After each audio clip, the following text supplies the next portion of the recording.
আসসালামু আলাইকুম সবাইকে। আজকে আমরা আমাদের টার্গেট ডিউ 4.0 এর একটি গুরুত্বপূর্ণ বায়োলজির অ্যাডমিশন ট্রিক সম্পর্কে জানবো এবং এমন একটা টপিক যেই টপিকটা প্রতি বছর অ্যাডমিশনে এসে থাকে এবং এই টপিকটায় স্টুডেন্টরা অনেকেই এর উদাহরণগুলো মনে রাখতে কষ্ট হয়। তো চলো আজকে ঠিক তেমনই একটা টপিক আমাদের অমরা বিন্যাস, সেটা নিয়ে আজকে আমরা জানবো। অমরা বিন্যাসের বিভিন্ন প্রকার এবং তাদের উদাহরণগুলো আমরা কিভাবে মনে রাখা যায় সেটা নিয়ে আজকে আলোচনা করব। তো প্রথমেই আমরা যদি বলি অমরা বিন্যাস, অর্থাৎ আমার অমরাটা কিভাবে বিন্যস্ত আছে, অমরাটা কিভাবে বিন্যস্ত, তাহলে আমরা কি বলতে পারি, এটা হচ্ছে অমরার বিন্যাস। তাহলে অমরার বিন্যাস, অমরা বিন্যাস মানে হচ্ছে অমরার বিন্যাস। এখন অমরা মানে কি? অমরা হচ্ছে ভাইয়া এমন একটা টিস্যু, দেখো অমরা হচ্ছে কি এমন একটা টিস্যু যেটা থেকে ডিম্বক তৈরি হয়। তাহলে আমরা লিখতে পারি যে টিস্যু হতে ডিম্বক তৈরি হয় তাকে আমরা কি বলি, অমরা। যে টিস্যু হতে ডিম্বক তৈরি হয়। এখন তোমরা জানো এই ডিম্বকের ভিতরে কি থাকে, ডিম্বাণু থাকে। অর্থাৎ ধরো এটা যদি একটা ডিম্বক হয়, এটা যদি একটা ডিম্বক হয় এবং তার ভিতরেই কিন্তু তোমার এরকম একটা বিশেষ কোষ থাকে যাকে আমরা বলি ডিম্বাণু। ওকে, তো এই অমরা থেকেই ডিম্বক তৈরি হয়। এখন এই অমরাটা গর্ভাশয়ের ভিতরে থাকে। আমাদের যে গর্ভাশয়, অর্থাৎ ধরো এই পুরার যে জিনিসটা হচ্ছে গর্ভাশয়, এই গর্ভাশয়ের ভিতরে অমরা থাকে। ওই অমরাটা কোথায় থাকে? এটা কি উপরে, নিচে, চারিদিকে, প্রাচীরের দিকে, মাঝে, না কোথায়? সেই অনুযায়ী আমাদের অমরা বিন্যাস। তো আমরা প্রথমেই যদি দেখি এই অমরা বিন্যাস যেমন কি বলা হচ্ছে, মার্জিনাল। তো দেখো মার্জিনাল অর্থাৎ অমরাটা এক প্রান্তে প্রান্তে আছে, মার্জিনে আছে। তো এটা আমরা কিভাবে মনে রাখবো? এটার উদাহরণটা দেখো, মার্জিনাল অমরা বিন্যাসের উদাহরণগুলো কি কি, তাহলে আমরা মনে রাখি সীমা আপা, সীমা আপা। ওকে, সীমা আপা দিয়ে মনে রাখবো। তাহলে শীতে কি, শীতে শিম, শীতে হচ্ছে শিম, মাতে মতে মনে রাখবা মটর, মতে কি মটর, আর আপাতে আমরা মনে রাখবো অপরাজিতা, অপরাজিতা। ওকে, অপরাজিতা। এবার আসো অক্ষীয়। তাহলে আমরা মার্জিনাল বুঝলাম, অক্ষীয় মানে কি, যেটা যদি অমরাটা অক্ষ বরাবর থাকে তাহলে সেটা অক্ষীয়। তাহলে এই অক্ষীয়র মধ্যে আমরা মনে রাখবো এভাবে, অক্ষে, অক্ষে জবা, অক্ষে জবা। ঠিক আছে, তাহলে আমাকে যদি বলে অক্ষীয় তাহলে আমরা কি মনে রাখবো, অক্ষে জবা। তার মানে জবা কিসের উদাহরণ ভাইয়া? জবা হচ্ছে আমার অক্ষীয় অমরা বিন্যাসের উদাহরণ, হচ্ছে জবা। অক্ষীয় অমরা বিন্যাসের উদাহরণ কি? জবা।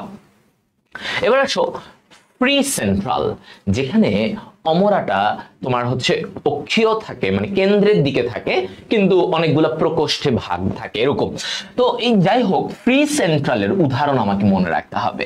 তাহলে এটা আমরা মনে রাখতে পারি এইভাবে, তুত কিনলে, তুত কিনলে শাক ফ্রি। তাহলে কি মনে রাখবো? দেখো সহজেই, তুত কিনলে শাক ফ্রি। তাহলে দেখো এখানে শাক ফ্রি, ফ্রিতে ফ্রি সেন্ট্রাল, আর এখানে তুত, এটা হচ্ছে একটা উদাহরণ। আর শাক দিয়ে আমরা মনে রাখবো নুনিয়া শাক। কি মনে রাখবো? দেখো নুনিয়া শাক। ওকে, তাহলে আমরা ফ্রি সেন্ট্রালের উদাহরণে আমরা কি কি পড়ছি? তুত এবং নুনিয়া শাক। এবার সব প্যারাইটাল, অর্থাৎ প্রাচীর, পুরো প্রাচীর জুড়ে যদি থাকে, পুরো প্রাচীর জুড়ে যদি অমরাটা থাকে, গর্ভাশয়ের প্রাচীর জুড়ে, এটাকে আমরা প্যারাইটাল অমরা বিন্যাস বলি। এখন এই প্যারাইটালের উদাহরণটা আমরা কিভাবে মনে রাখতে পারি? এটা মনে রাখবো হচ্ছে পলাশ। তুমি জাস্ট মনে রাখবা পলাশ। ঠিক আছে, তো পলাশে আমরা কিভাবে, দেখো পতে কি, পতে হচ্ছে প্যারাইটাল, পতে প্যারাইটাল। লাতে কি, লাতে হচ্ছে লাউ এবং শতে শশা, শতে কি শশা। ঠিক আছে, তাহলে শতে শশা।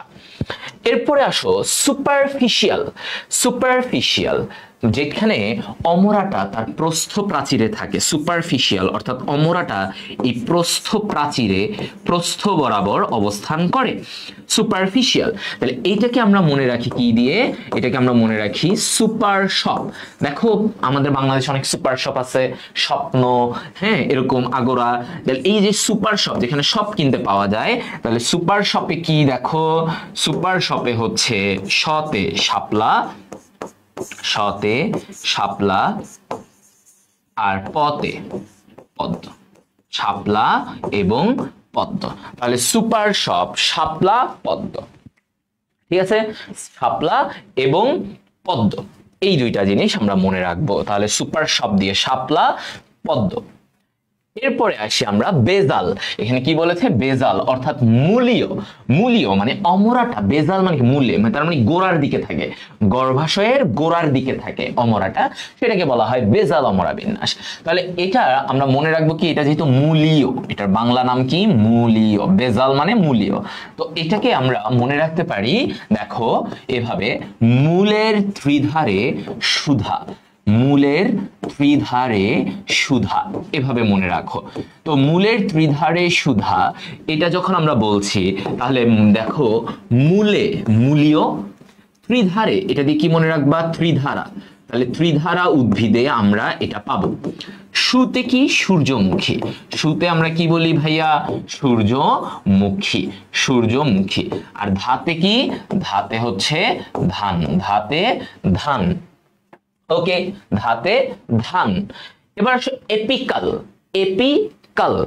এপিকাল মানে উপরে শীর্ষ। এপিকাল বাংলা কি বলতো? শীর্ষক অমরা বিন্যাস, অর্থাৎ গর্ভাশয়ের উপরের দিকে থাকবে। তো এটা আমরা কিভাবে মনে রাখবো? এইটাকে আমরা মনে রাখি ধনিয়ার শীর্ষ লাল। তাহলে কি মনে রাখবো? দেখো ধনিয়ার শীর্ষ লাল, ঠিক আছে, ধনিয়ার শীর্ষ লাল। তাহলে তুমি এখান থেকে কি জানবা? শীর্ষ দিয়ে মনে রাখবা শীর্ষক অমরা বিন্যাস, আর ধনিয়া, তাহলে এটা কি? ধনিয়া। আর লাল দিয়ে কি মনে রাখবা? লাল পাতা। ওকে, তো এইভাবে করে তুমি প্রত্যেকটার উদাহরণ কিন্তু তোমরা সহজেই পড়ে নিতে পারো। অমরা বিন্যাসে কিন্তু আমাদের প্রচুর এমসিকিউ আসে, সেটা ভার্সিটি হোক, মেডিকেল হোক, গুচ্ছ হোক, যে কোনো জায়গায় এখান থেকে আসবেই প্রশ্ন। তো তোমরা সহজে টেকনিকের মাধ্যমে যদি এটা পড়ে ফেলো, তাহলে দেখবা তোমার এত তথ্য তোমাকে আর কনফিউজড হতে হবে না, তুমি সহজেই সবকিছুর সমাধান করতে পারবা। সো এরকম ট্রিক্স অ্যান্ড নেমোনিক্স পেতে টার্গেট ডিউ 4.0 এর বায়োলজি ডিপার্টমেন্টের সাথে যুক্ত থাকো। ইনশাল্লাহ তোমার বায়োলজির যাত্রা হবে খুবই সুন্দর এবং স্বাচ্ছন্দ্যে। আল্লাহ হাফেজ।